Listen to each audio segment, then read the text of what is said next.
गोविंद गोपाला भजो गिरिधर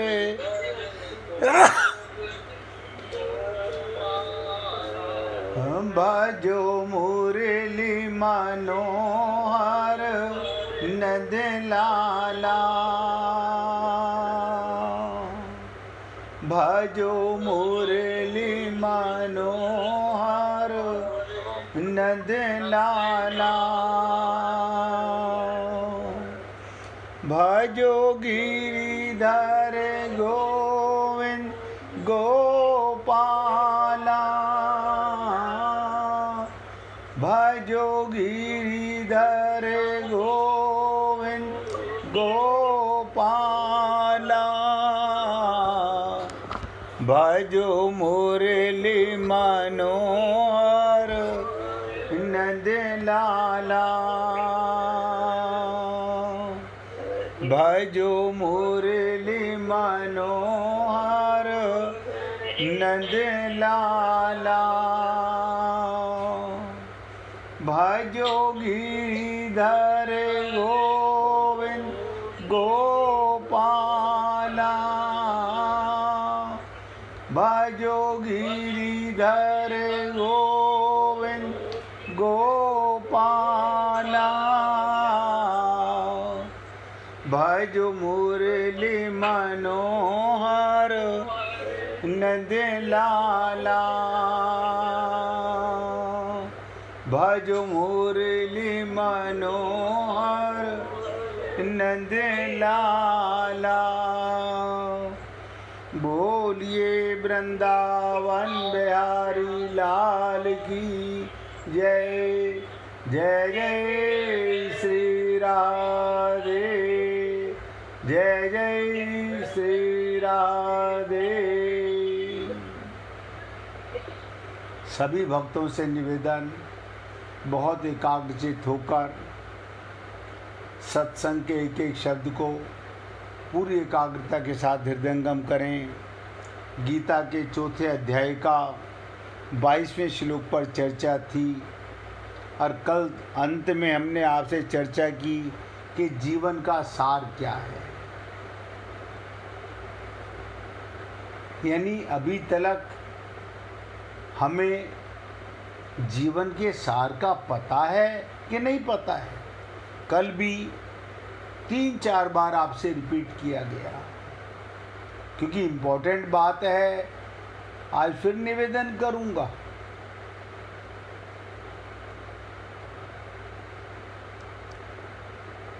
अपना कुछ भी नहीं है, अपने लिए कुछ भी नहीं चाहिए और अपने लिए कुछ भी नहीं करना है।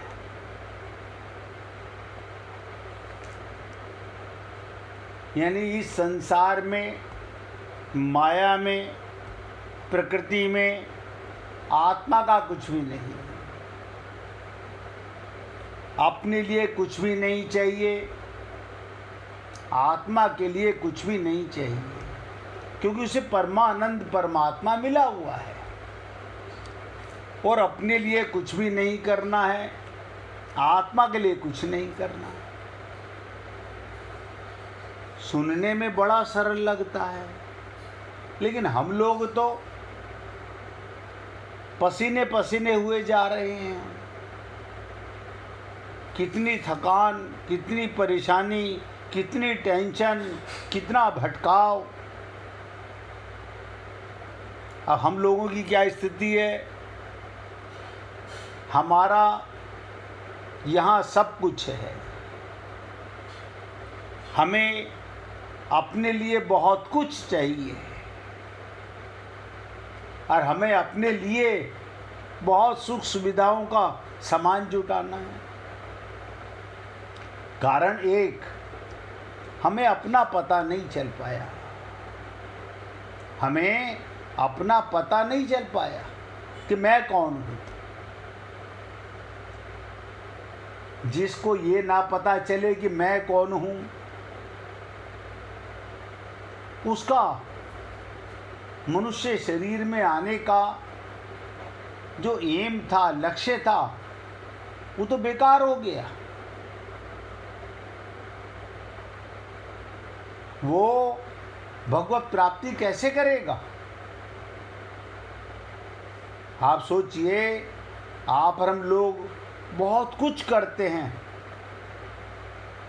बहुत कुछ करते हैं। किसके लिए? आत्मा के लिए, अपने लिए ना। एक अज्ञानता। मैं रोज क्यों निवेदन करता हूं कि काश आप हम लोगों को ये समझ आ जाए, और जैसे मुंह में कोई कड़वी वस्तु आ जाती है उसे छोड़ देते हैं, हमें ये ज्ञान हो जाए इस चीज़ में जहर है, हम उसे तुरंत त्याग देते हैं, चाहे वो कितनी भी बहुमूल्य वस्तु क्यों ना हो। इसी प्रकार हे पुण्य आत्माओं, अगर इस शरीर में भी सत्संग सुनने के बाद भी, भगवान की कृपा के पात्र होने के बाद भी हमें ये नहीं पता चल पा रहा कि मैं कौन हूँ, मेरा कौन है और मेरा कौन नहीं है, ये तीन बातें, तीन तत्व, तीन तत्व अनादि सदा से हैं। बहुत बार चर्चा की जा चुकी। जिसने इन तीन तत्वों को रट नहीं, जान लिया, मान लिया, वो कृत हो चुका। मैं कौन हूँ? परमात्मा का अंश आत्मा हूँ। बस मैं परमात्मा का हूँ तो मेरा कौन है? परमात्मा है। दो तत्व तो यही खत्म हो गए, मैं आत्मा और मेरा संबंध परमात्मा से। दो तत्व, एक तत्व है माया,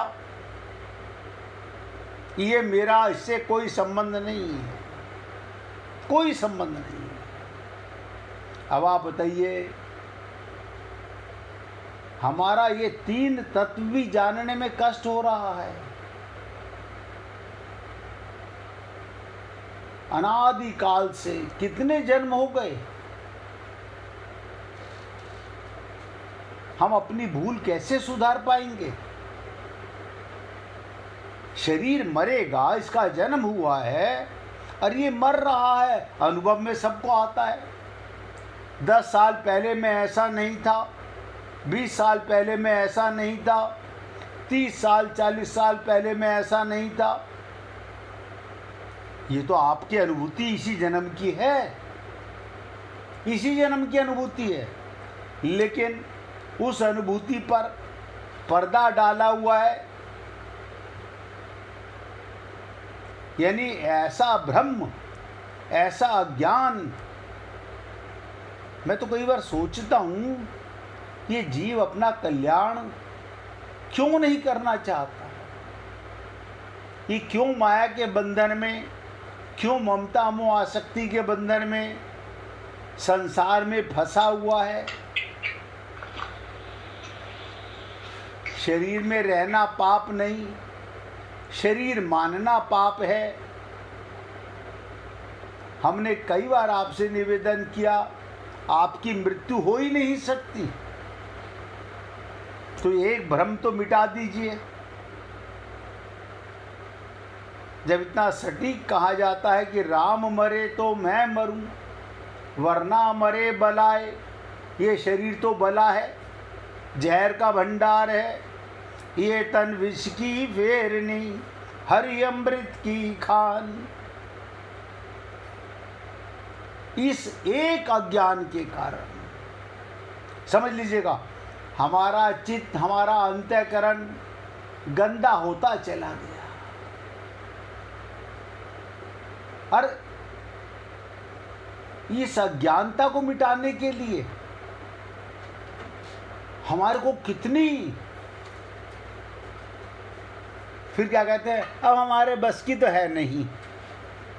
सारी जिंदगी तो हमने अपने आप को स्त्री पुरुष माना, अब आपके कहने से नहीं माने। अरे मैं नहीं कह रहा हूँ, भगवान कह रहे हैं। ये मैंने थोड़ी कहा ईश्वर अंश जीव अविनाशी। ये तो भगवान शंकर के हृदय से निकली हुई है रामचरितमानस। हाँ, भगवान शंकर को तो मानते हैं, लेकिन उनकी बात नहीं मानते हैं। मानते हैं अपने पापी मन की बात को। याद रखिएगा, सारे दुखों का एक जड़ अपने को शरीर मानना। सारे दुखों की जड़ है ये वो कैंसर का फोड़ा है। जब तक व्यक्ति अपने को शरीर मानेगा, कोई काम नहीं हो सकता।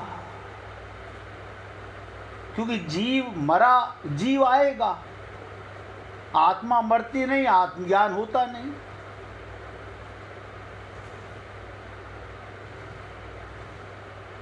तो कल 3 बातें हमने आपसे निवेदन की। वास्तव में देखा जाए तो कर्म योग में कर्म करना, अधिक करना, कम करना अथवा ना करना बंधन या मुक्ति का कारण नहीं है। इसके साथ जो लिप्तता है, लगाव है, ये मेरा, ये मेरा, ये मेरा, कमाल है। हमारी बुद्धि में कैसे पत्थर पड़ गए हैं, कैसी अज्ञानता भर गई है। चेतन होके जड़ वस्तुओं को अपना मानते हो, चेतन होकर शरीर को मैं मानते हो और संसार में आसक्त होते हो। इसे कहते हैं लिप्तता, लगाव। वही बंधन का कारण, वो जो निर्लिप्तता है वो मुक्ति का कारण। अब देखिएगा, ये तो आप और हम सब भली प्रकार जानते हैं, हम लिप्त हैं या निर्लिप्त हैं। नहीं, हमने लोगों से बात करना बंद कर दिया, मन में बातें करते रहते हो। आज मेरा मोबाइल खराब हो जाए, 4 दिन तक ठीक नहीं हो पाए, मैं किसी से बात नहीं कर पाऊंगा, लेकिन मन में हाँ आज ना मोबाइल ठीक नहीं था, अंदर ही अंदर बातें चल रही हैं। अपने आप से बात कर रहे हैं। ना तो उसका फ़ोन आया क्योंकि मोबाइल ठीक नहीं है। पहले अच्छा था, लैंडलाइन होती थी, कम से कम कर तो लेते थे। अब आप बताइए, आप ये कहोगे देखो मेरे 4 दिन से ना किसी का फ़ोन आया ना हमने किया। चिंता मत करो, मन के अंदर तो मोबाइल चालू था, वहाँ तो कुसंग पल पल में लग रहा था। पता नहीं उसका क्या हाल है, कोई खबर मिली नहीं वहाँ से, क्या हो गया होगा पता नहीं। अब मोबाइल आएगा तो पहले सबसे पहले पूछेंगे। ये हमारा सबका एक सा हाल है, किसी एक का नहीं। इसी लिप्तता और निर्लिप्तता, हम लिप्त हैं या निर्लिप्त हैं। लिप्तता बंधन, निर्लिप्तता मुक्ति। जैसे नाटक में एक व्यक्ति, ध्यान से सुनिएगा, नाटक में एक व्यक्ति लक्ष्मण और दूसरा व्यक्ति मेघनाथ का स्वांग धारण करता है, और दोनों व्यक्ति अपने अपने स्वांग को ठीक ठीक निभाते हैं। लक्ष्मण अपनी एक्टिंग पूरी करता है और मेघनाथ अपनी एक्टिंग पूरी करता है। निभाते हुए भी क्या वो अपने को लक्ष्मण मानने लगता है? आप बताइए, क्या वो लक्ष्मण मानने लगता है या वो मेघनाथ मानने लगता है? आप कहेंगे नहीं। भगवान राम दशरथ के पिता की एक्टिंग कर रहे हैं, स्वांग कर रहे हैं, स्वांग कर रहे हैं, हम लिप्त हो रहे हैं। हम भगवान के अपने को अंश मानते हैं, लेकिन निर्लिप्त नहीं होते।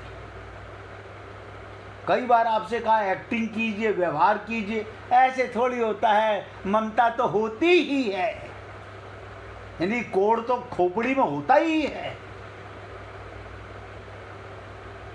और लोग कहते हैं नहीं ये कैसे खत्म हो सकती है। अभी बता देता हूं कैसे खत्म हो सकती है। आपके लॉकर में करोड़ों रुपए का सोना रखा हुआ है, आपने चाबी लगाई और सामने सर्प नजर आ जाए फन फैलाता हुआ, अब निकालिए, लगाइए हाथ, नहीं बंद कर दो, हमें नहीं चाहिए।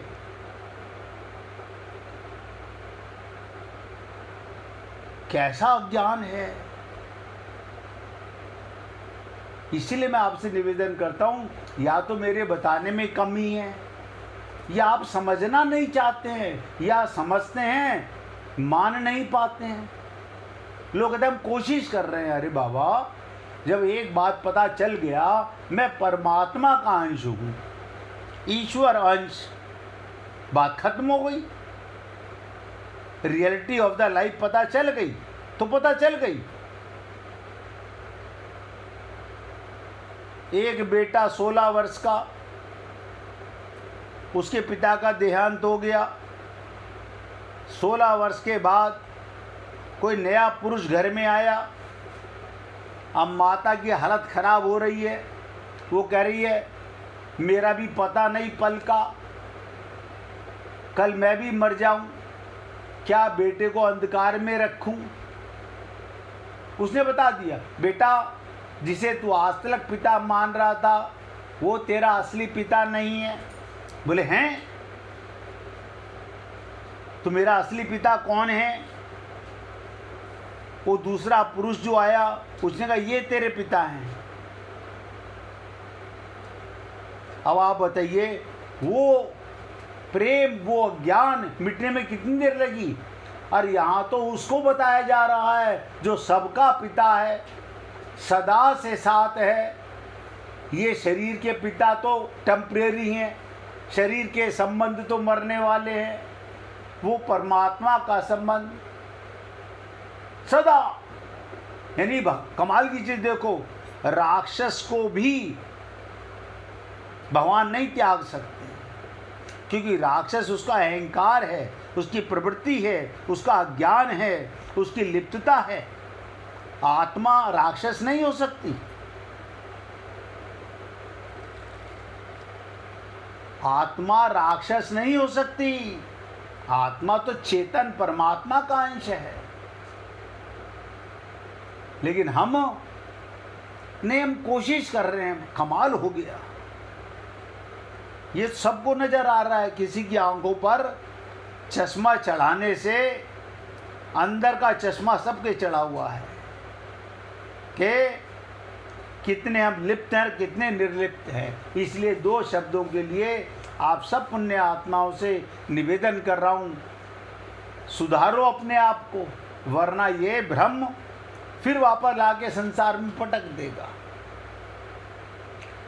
तो लक्ष्मण और मेघनाथ की एक्टिंग करने वाले दोनों सगे दोस्त हैं। वहां पर एक्टिंग में युद्ध कर रहे हैं, बाहर आके गले मिल रहे हैं, क्योंकि निर्लिप्त हैं। अर्थात अपने को वास्तव में लक्ष्मण या मेघनाथ नहीं मानते। हम अपने को स्त्री मानते हैं, अपने को पुरुष मानते हैं। इतना नहीं, फिर पता नहीं इसके बाद क्या क्या मानते हैं। एक अज्ञानता होती तो मिट जाती। अब मैं मजिस्ट्रेट हूं तो मजिस्ट्रेट हूं। अरे बाबा, तू मजिस्ट्रेट नहीं है। जिस सीट पर तू बैठा है वो मजिस्ट्रेट की सीट है। ऐसे ही कर्म योगी अपने वर्ण, अपने आश्रम आदि के अनुसार कर्तव्य का पालन करते हुए निर्लिप्त रहता है। अच्छा हो तो भगवान का, बुरा हो तो भगवान का। लाभ है तो भगवान का, नुकसान है तो भगवान का, मेरा क्या गया। प्रतिक्षण परिवर्तनशील, प्रतिक्षण, ये तो आप सबका तजुर्बा है। प्रतिक्षण परिवर्तनशील, प्रकृति के साथ अपना संबंध नहीं मानता, इसलिए उसकी स्थिति स्वाभाविक ही समता में रहती है। तुम्हें भगवान की याद आती है? याद आती है, मैं रहते ही भगवान के साथ हूँ। याद तो उसे आएगी जिसने भूला हो, जिसके दिलो दिमाग से एक बार काया और माया का पर्दा हट गया तो हट गया। काया से तो एक्टिंग करते हैं, माया में एक्टिंग करते हैं ना, ना मानते नहीं अपने को स्त्री पुरुष, मानते अपने को आत्मा है। एक बार जाग जाओ। हम कई बार कहते हैं साक्षी बनो अपने मन के, अपने मन के साक्षी बनो। अब आप सोचो, मन का साक्षी कौन बनेगा? आत्मा। अब तुम अपने को साक्षी भाव से देखोगे, मन में आने वाले कुसंग, अब यही ममता, देखो ये आया फिर पाप, ये आया बेटा फिर आया पाप, ये आया पति फिर आया पाप। 4-5 बार अपने को धिक्कारो, दृष्टा बन जाओगे। हाँ, आई आत्मा, नौकर आया, परमात्मा आए, पति आया, परमात्मा आए, बेटा आया, परमात्मा आए, आत्मज्ञान हो गया, आत्मज्ञान हो गया। कोई अंतर नहीं, भिखारी है, कोढ़ी है, क्या फर्क पड़ता है? कुत्ता है, सुअर है, सब में भगवान है, क्योंकि पर्दा हट गया दिमाग का, अज्ञान का पर्दा गिर गया।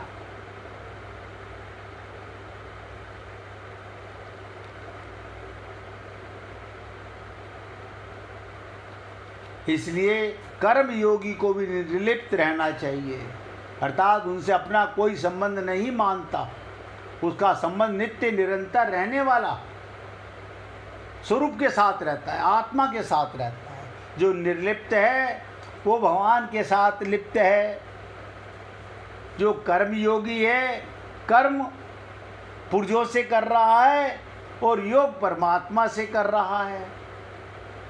प्रतिक्षण परिवर्तनशील प्रकृति के साथ नहीं अपना संबंध मानता। हम, जब मैं बोलता हूँ, बुरा भी लगता होगा बहुत सारे भक्तों को, जहाँ देखी तवा परात, वहाँ बिताई सारी रात। वहाँ ऐसे लिप्त हो जाते, बस इससे बढ़िया कोई रिश्ता नहीं है मेरा। अंदर भगवान देखता रहता है कि कैसा हम पाप कर रहे हैं, एक्टिंग नहीं कर रहे, पाप कर रहे हैं। लिप्तता पाप, निर्लिप्तता प्रेम भगवान से। मंदिर एक बार मत जाओ, मुख से एक बार राम ना बोलो। संसार में लिप्त मत हो, शरीर में लिप्त मत हो, माया में लिप्त मत हो। व्यवहार करो, एक्टिंग करो, हो गई भगवत प्राप्ति। इसलिए उसकी स्थिति स्वाभाविक ही समता में रहती है, परमात्मा के साथ रहती है। समता में स्थित रहने से वो कर्म करते हुए भी उनसे नहीं बंधता। कर्म करता है, बंधता नहीं है। अब देखिएगा, मैंने हाथ से कोयले उठाए, हाथ काले हो गए, मैं तो काला नहीं हुआ। मेरे हाथ काले हो गए, मैं काला नहीं हुआ। जमादार नाली में घुस के कीचड़ में लिप्त हो गया, लेकिन आत्मा पर कोई कीचड़ नहीं है। हम पंडित जी बैठे मंदिर में, ऊंचे ऊंचे मंत्र बोल रहे हैं, श्लोक बोल रहे हैं, पूजा पाठ कर रहे हैं, अंदर मन क्या कर रहा है? माया में लिप्त है। बेटी की शादी है, पता नहीं कहाँ से पैसा आएगा, कैसे पैसा आएगा, लड़का कैसे मिलेगा, वो बीमार है, उसका क्या होगा, मरेगा कि बचेगा, ये जाप नहीं करूँ तो लोगों से कमाई कैसे होगी। दोनों तरफ से पाप कर रहा है, वो भी व्यापार कर रहा है। हमारी दृष्टि में वो पूजनीय हो गया, क्यों? मंत्र बहुत ऊंचे ऊंचे बोलता है।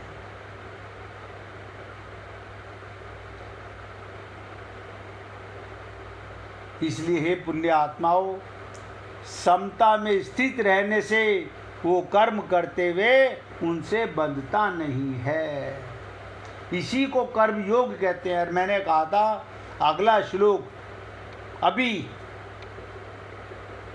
जब कीर्तन करेंगे उसके बाद आएगा 23वां श्लोक। कल भी निवेदन किया कि कर्म योग पे पूरे गीता में इससे बढ़िया श्लोक नहीं है।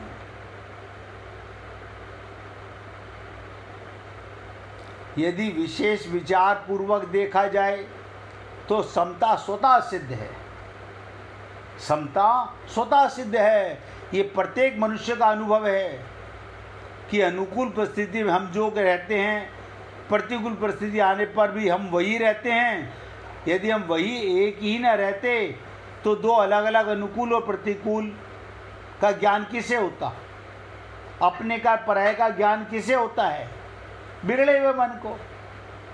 इसे सिद्ध हुआ परिवर्तन परिस्थितियों में होता है, अपने स्वरूप में कोई परिवर्तन नहीं होता। इसलिए परिस्थितियों के बदलने पर भी स्वरूप में हम सम रहें, ज्यों के त्यों रहते हैं। भूल ये होती है हम परिस्थितियों की ओर तो देखते हैं पर स्वरूप की ओर नहीं देखते। हम आईने में, देखो कमाल की चीज़, आईने में जाके ये मिट्टी का चेहरा देख के खुश होते हैं। अंदर भगवान भी खुश हो रहे होते हैं। देखो गधा किसे देख के खुश हो रहा है? ये नहीं देख रहा कि देखने वाला कौन है। हाँ बताओ, ये मिट्टी का खिलौना अगर चेतन ना हो, आत्मा ना हो, तो आईने में शक्ल देख सकता है? हाँ ये बात तो है। तो कभी सोचा नहीं कि देखने वाला कौन है और दिखने वाला कौन है? आज तक तो नहीं सोचा, आज तो सोच लो। आप देखने वाले हो, दिखने वाले नहीं हो। दिखने वाला प्रकृति का अंश है, देखने वाला परमात्मा का अंश है।